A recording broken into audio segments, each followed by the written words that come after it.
Жалынды сәлем, әлемдегі ең мықты удар кімде? Деген сұраққа көбісі жауап іздейді.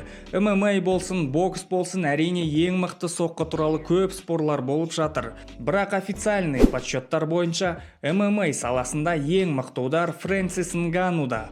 Оның ударын 17 жылы UFC-дің өзі өлшеп есептеген.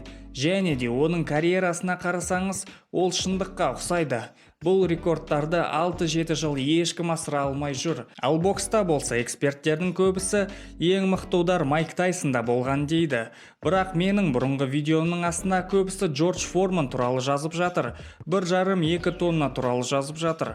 Қалай болса да, бұрын ондай арнайы өлшейтін приборлар болмаған, сондықтан да нақты айту қиын. Ал енді ең қызығы, бокс саласында Фрэнсис Нгануды Тайсонның өзі жаттықтырып жүр. Әрине, олардың стильдері әртүрлі болса да, Тайсонның үлесі байқалады.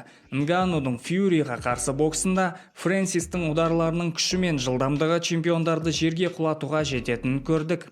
Көп көрермендер, соның ішінде мен де, сол кеште Нгану жеңді деп ойлаймыз. Нгану бір жекпе-жегімен бокстың олимпына көтерілді. Ендігі оның келесі бокс әлеміндегі вызовы 8 наурыз күні болады, Джошуаға қарсы. Бұл бокс әлеміндегі үлкен ивент. Екеуінің бокстағы шеберлігінің разницасын түсіну үшін Джошуаның 23 жасындағы суретіне қараңыздар. Ол уже олимпийский чемпион болған. Ал Нгану болса, ол жасында Африкадан қашуға тырысып, тамаққа ақша қалай табуын ойлап жүрген. Ендігі көктемде Нганудың табиғи күші әлемдегі ең мықты боксшылардың біреуін нокаутқа құлатуға жете ме екенін көреміз. Ал сіздер қалай ойлайсыздар? Нгану ма, Джошу ма жеңеді? Қара күш пе, шеберлік пе? Өз ойыңызды комментарияға жазыңыз. Видеоны соңына көрген үшін үлкен рахмет.